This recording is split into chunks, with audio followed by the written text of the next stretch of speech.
పాలు తీసుకోండి sir. Light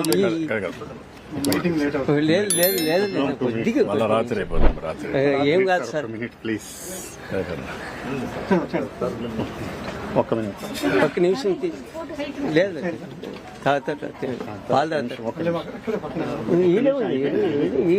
ఇంకెన్ని పెట్టారు? ఒకటి పెట్టారు, అయిపోయింది సార్.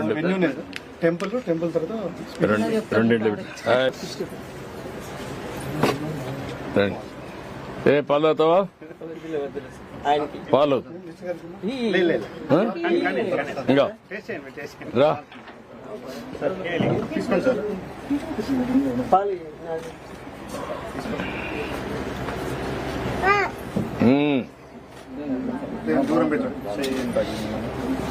పాలు పాలు చాలా హ్యాపీగా ఉన్నారు సార్. ఇయర్లీ చాలా హ్యాపీగా ఉన్నారు. నాకు కూడా ఒక అవగాహన, ఫ్యామిలీస్ ఎట్టెట్టున్నాయని ఒక ఐడియా వస్తుంది. బాగా చేస్తున్నారు. కొంచెం వర్కౌట్ చేయండి. నేను గ్రామాన్ని ఎట్ట చేయాలని చూస్తున్నా. అన్ని కుటుంబాలను కూడా చేద్దాం. ఓకే అమ్మా, థ్యాంక్ యూ.